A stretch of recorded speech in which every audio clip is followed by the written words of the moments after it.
Assalamualaikum warahmatullahi wabarakatuh. Halo teman-teman semua. Perkenalkan, nama saya Fira Handayani. Di sini saya akan menjelaskan mengenai uji analisis regresi berganda, uji hipotesis serta uji determinasi koefisien atau R-square. Sebelum itu kita lihat dulu. Analisis regresi berganda uji linear berganda ini dilakukan untuk memprediksi variabel X berpengaruh terhadap variabel Y dan seberapa besar pengaruhnya atau pengaruh ke 6 variabel bebas terhadap variabel terikat atau variabel Y. Nah, langsung saja kita olah datanya. Di sini saya sudah mempersiapkan datanya. Lihat pada variabel view, namanya sudah saya ganti juga. Pada desimalnya diganti jadi angka 0 semua, dan pada bagian measure ini untuk pernyataan itu diganti jadi nominal, dan untuk setiap total itu diganti jadi scale. Nah, balik lagi ke data view, pilih tab analyze, pilih regression, kemudian linear. Nah, di sini kita masukkan setiap variabel X, kita masukkan ke independen. Kayak gini. X3, X4, X5, X6. Dan untuk Y-nya kita masukkan ke dependen seperti ini. Kemudian pada bagian save kita pilih unstandardized, kita pilih continue, kemudian kita klik OK. Kemudian muncul output seperti ini. Nah, untuk analisis regresi berganda kita lihat pada tabel koefisien. Di sini kita lihat konstan itu 1,090, total X1 0,242 sampai ke total X6. Kita lihat dari nilai betanya. Nah, kita lihat dasar pengambilan keputusannya. Maka persamaan regresinya sebagai berikut. Y sama dengan 1,090 ditambah 0,242 X1 dikurang 0,117 X2 ditambah 0,188 X3 dikurang 0,107 X4 ditambah 0,123 X5 ditambah 0,331 X6 dan ditambah error. Nah, dari tabel output seperti ini kita dapat ambil interpretasi hasilnya seperti ini. Nah, jika nilai konstan adalah 1,90, ini dapat diartikan jika pengetahuan, kemampuan, keterampilan, sikap, perilaku, dan kepercayaan nilainya adalah 0. Maka pengambilan keputusan menggunakan vintage peer-to-peer lending syariah ini bernilai 1,090. Kedua, pada nilai koefisien regresi berganda pada variabel pengetahuan, itu variabel X1, mendapatkan hasil positif yaitu sebesar 0,242.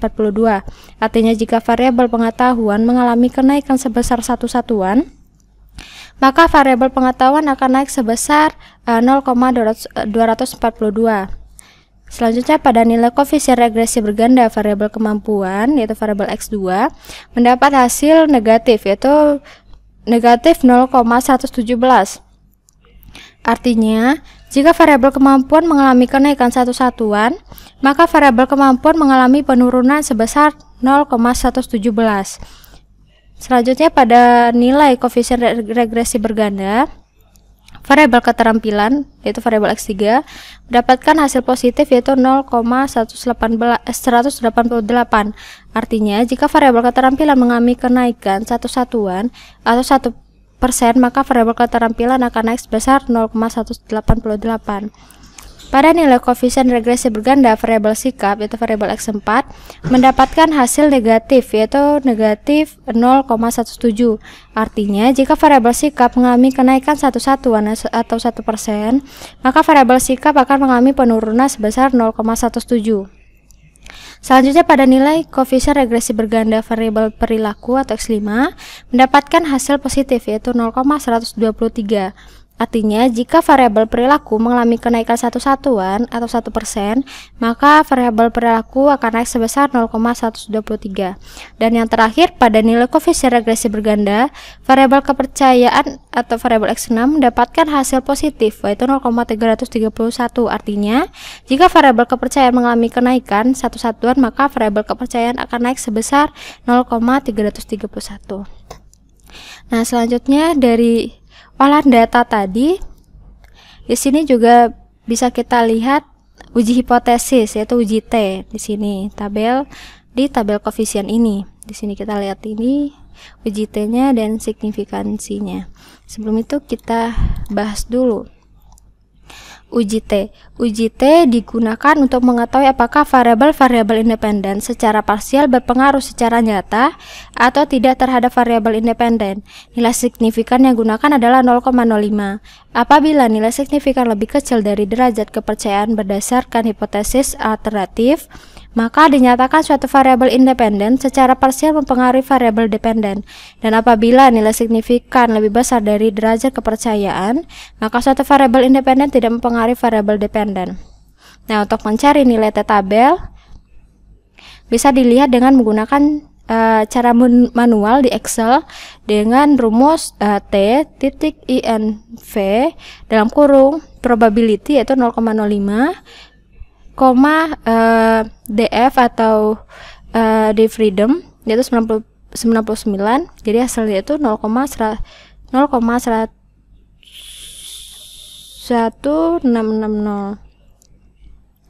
Nah, dapat dilihat di sini variabel X1 itu variabel pengetahuan, nilai T-nya 3,416, berarti lebih besar dari 1,660, dan tingkat signifikannya pun di bawah 0,05. Berarti variabel X1 atau variabel pengetahuan itu berpengaruh terhadap keputusan.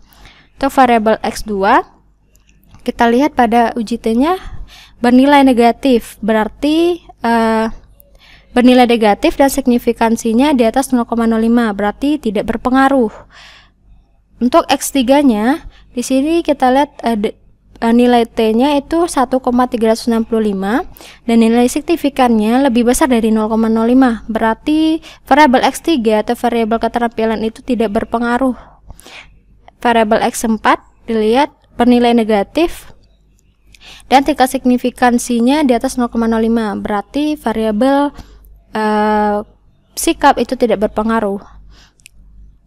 Pada total X5, di sini kita lihat uji T-nya.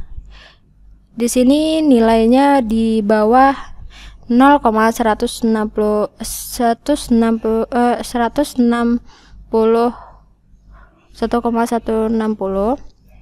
dan tingkat signifikansinya masih di bawah 0,5, berarti tidak berpengaruh juga. Dan total X6 itu variabel kepercayaan dilihat pada uji T-nya 2,721, berarti ini di atas 0,166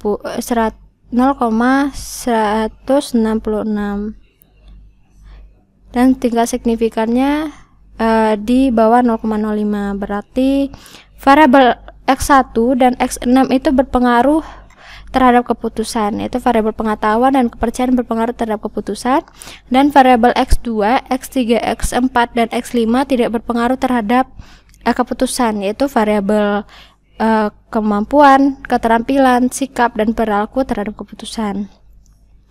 Selanjutnya kita lanjut ke uji F. Uji F ini digunakan untuk mengetahui apakah variabel-variabel independen secara simultan berpengaruh signifikan terhadap variabel independen. Apabila F hitung lebih besar dari F tabel dengan tingkat signifikan lebih kecil dari 0,05, maka H0 ditolak dan H0 diterima dan HA ditolak, yang artinya masing-masing yang mana HA-nya diterima dan HO-nya ditolak. H0-nya ditolak. Sini diganti.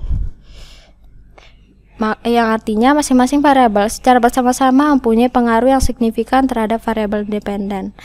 Untuk melihat F tabelnya bisa menggunakan rumus DF ini, lihat dari sini, atau secara manual yang menggunakan Excel, yaitu dengan rumus F.INF dalam kurung tingkat probability 0,05, DF1 nya yaitu 6, dan F2 nya itu 93, jadi nilainya 0,269. Nah, kita lihat untuk uji F, kita lihat di tabel ANOVA ini. Kita lihat uji F nilainya 17,745 dan nilai signifikannya 0,00. Nah, nilai F-nya ini lebih besar dari 0,269 dan signifikannya lebih kecil dari 0,5. Berarti variabel pengetahuan, kemampuan, keterampilan, sikap, perilaku, dan kepercayaan itu berpengaruh secara simultan dan signifikan terhadap keputusan. Berdasarkan dengan dasar pengambilan keputusan. Selanjutnya uji koefisien determinasi atau R-square. Uji koefisien determinasi merupakan suatu ukuran yang penting dalam regresi karena dapat menginformasikan baik atau tidaknya suatu model regresi yang terestimasi dengan data sesungguhnya. Nilai koefisien determinasi antara 0 sampai 1, yang mana semakin mendekati angka 1 nilai koefisien determinasi maka pengaruh X terhadap Y semakin kuat. Tujuan dari uji koefisien determinasi adalah untuk melihat seberapa besarkah kemampuan variabel independen menjelaskan variabel dependen. Hal ini dilihat melalui adjusted R-square-nya. Nilai dari adjusted R-square itu terletak antara 0 dan 1. Jika diperoleh lebih besar dari 0,05, maka model yang digunakan dianggap cukup kuat untuk membuat estimasi. Nah, kita lihat selanjutnya kalau untuk R-square kita lihat pada tabel model summary. Nah, di sini seperti yang dikatakan tadi di sini, untuk melihat nilai R-square itu dilihat dari adjusted R-square-nya. Dapat dilihat di sini adjusted R-square di sini berarti bernilai 504, 0,504. 504% berarti nilai 496 itu berasal dari variabel lain. Sekian penjelasan mengenai analisis regresi berganda, uji hipotesis, dan uji R-square. Sekian dari saya, terima kasih. Wassalamualaikum warahmatullahi wabarakatuh.